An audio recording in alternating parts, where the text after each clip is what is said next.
بسم اللہ الرحمن الرحیم۔ دوائے شافی۔ ترجمہ: الجواب الکافی لمن سأل عن دواء الشافی۔ مصنف: شیخ الاسلام امام محمد بن ابی بکر ابن قیم الجوزیہ، 691 ہجری تا 751 ہجری۔ مترجم: ابو الاعلیٰ محمد اسماعیل گودھروی، المتوفی 1383 ہجری۔ تصحیح و تحقیق: مولانا سید عبد القدوس ہاشمی، ادارہ تحقیقات اسلامی، اسلام آباد، پاکستان۔ فصل 13: شرائع الہیہ کی خلاف ورزی۔ حضرت امام احمد رحمہ اللہ حضرت ابن عمر رضی اللہ عنہ کی ایک روایت نقل کرتے ہیں۔ آپ صلی اللہ علیہ وسلم فرمایا کرتے تھے: اذا دن الناس بالدینار والدرہم وتبایعوا بالعینہ وتبعوا اذناب البقر وترکوا الجہاد فی سبیل اللہ انزل اللہ بہم بلاء فلا یرفعہ عنہم حتی یراجعوا دینہم۔ جب لوگ دینار و درہم میں بخل سے کام لینے لگیں اور بیع عینہ کے طریقوں پر لین دین کرنے لگیں گے اور بیلوں کی دموں کے پیچھے ہی لگے رہیں گے اور ترک جہاد کر دیں گے تو اللہ تعالیٰ ان پر بلا اتارے گا، اور جب تک وہ دین کی طرف رجوع نہیں کریں گے یہ بلا ان سے دور نہیں کی جائے گی۔ ابو داؤد نے اس حدیث کو باسناد حسن روایت کیا ہے۔ حضرت حسن رحمہ اللہ کہتے ہیں: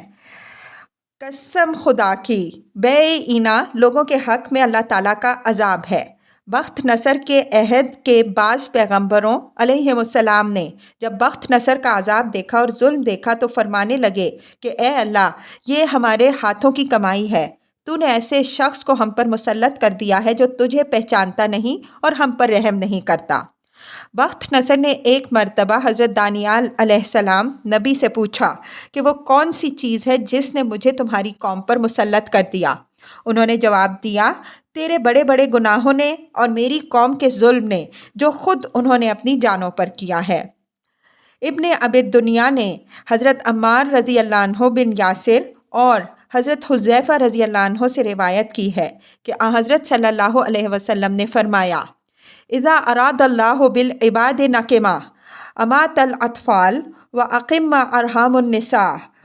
فتنزل النقمہ ولیس فیہم مرحوم۔ جب اللہ تعالیٰ بندوں پر عذاب بھیجنا چاہتا ہے تو بچوں کو موت دے دیتا ہے اور عورتوں کو بانجھ کر دیتا ہے، اس وقت ان پر عذاب اترتا ہے، ان میں ایک شخص بھی رحم کے قابل نہیں ہوتا۔ مالک ابن دینار کے بقول حکمت کی کتابوں میں اللہ تعالیٰ فرماتا ہے کہ میں بادشاہوں کا بادشاہ ہوں، بادشاہوں کے دل میرے ہاتھ میں ہیں،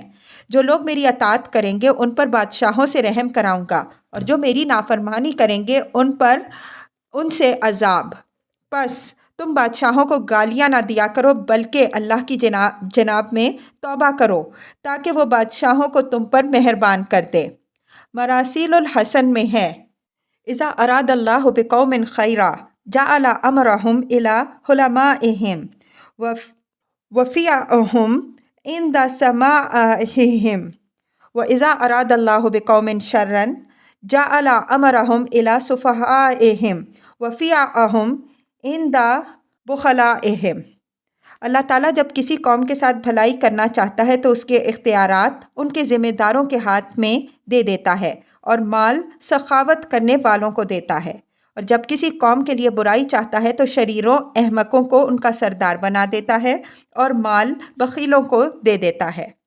حضرت امام احمد رحمہ اللہ وغیرہ حضرت قتادہ رحمہ اللہ سے روایت کرتے ہیں کہ حضرت یونس علیہ السلام نے بارگاہ الہی میں دعا کی: اے پروردگار، تو آسمان پر ہے اور ہم زمین پر، تیرے غضب اور تیری رضامندی کی نشانی کیا ہے؟ اللہ تعالیٰ نے فرمایا کہ جب میں تم پر اچھے لوگوں کو حاکم اور سردار بناؤں تو یہ میری رضامندی کی علامت ہے، اور شریر بدمعاشوں کو تم پر حاکم بناؤں تو یہ میری خفگی اور ناراضگی کی نشانی ہے۔ ابن ابی دنیا نے فضیل بن عیاض سے روایت کی ہے: اوحی اللہ الی بعض الانبیاء اذا عصانی من یعرفنی سلطت علیہ من لا یعرفنی۔ بعض پیغمبروں پر اللہ تعالیٰ نے یہ وحی نازل فرمائی کہ مجھے پہچاننے والا جب میری نافرمانی کرتا ہے تو میں اس پر ایسے شخص کو مسلط کر دیتا ہوں جو مجھے نہیں پہچانتا۔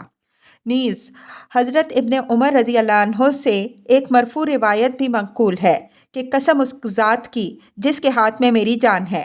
قیامت اس وقت تک قائم نہیں ہوگی جب تک کہ اللہ تعالیٰ جھوٹے امیروں اور بدکار وزیروں، خائن آوان و انصار، قبیلوں اور جماعتوں کے ظالم سرداروں، چودھریوں اور فاسق و بدکار قراء اور علماء کو، جن کی پیشانیاں راہبوں کی سی ہوں گی اور دل مردار جانوروں سے زیادہ متعفن اور بدبودار، جن میں قسم قسم کی خواہشات موجزن ہوں گی، دنیا میں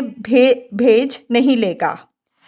جب ایسے لوگ پیدا ہو جائیں گے، ایسے حالات پیدا ہو جائیں گے کہ تو اللہ تعالیٰ ان کے لیے خطرناک تاریک فتنے کھڑے کر دے گا، جن میں یہ لوگ ٹامک ٹوئیاں مارتے رہیں گے۔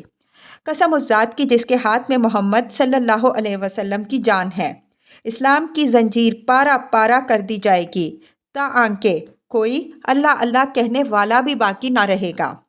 لوگوں، امر بالمعروف اور نہی عن المنکر کا فرض انجام دیتے رہو، ورنہ اللہ تعالیٰ تم پر اشرار کو مسلط کر دے گا، وہ تمہیں بد سے بدتر عذاب میں مبتلا کر دیں گے۔ اس وقت اچھے لوگ تمہارے حق میں دعا کریں گے لیکن وہ مقبول نہ ہوگی۔ لوگوں، امر بالمعروف اور نہی عن المنکر کرتے رہو، ورنہ اللہ تم پر ایسے لوگوں کو بھیجے گا جو تمہارے چھوٹوں پر رحم نہیں کریں گے اور تمہارے بڑوں کی توقیر و عزت نہیں کریں گے۔ معجم طبرانی میں حضرت ابن عباس رضی اللہ عنہ سے مروی ہے کہ حضرت صلی اللہ علیہ وسلم نے فرمایا، لوگ جب ناپ تول میں کمی کرنے لگیں گے تو اللہ تعالیٰ بارش روک لے گا، زنا کی کثرت ہو جائے گی تو موت عام ہو جائے گی، سود خواری پھیل جائے گی تو ان پر جنون مسلط ہو جائے گا، قتل و غارت گری کی کثرت ہو جائے گی تو اللہ تعالیٰ دشمنوں کو ان پر مسلط کر دے گا، لواطت کی کثرت ہو جائے گی تو لوگ زمین میں دھنسا دیے جائیں گے، امر بالمعروف اور نہی عن المنکر ترک کر دیں گے تو ان کے نیک اعمال اوپر کو نہیں نیچے کو جائیں گے اور ان کی دعاؤں کی سنوائی نہ ہوگی۔ یہ حدیث ابن ابی دنیا نے بھی حضرت سعید رضی اللہ عنہ سے روایت کی ہے اور مسند میں حضرت عائشہ صدیقہ رضی اللہ عنہا سے مروی ہے کہ ایک مرتبہ حضرت صلی اللہ علیہ وسلم اس حالت میں میرے یہاں تشریف لائے کہ آپ صلی اللہ علیہ وسلم کی سانس پھولی ہوئی تھی، چہرے سے یہ معلوم ہو رہا تھا کہ آپ صلی اللہ علیہ وسلم بہت ہی پریشان ہیں۔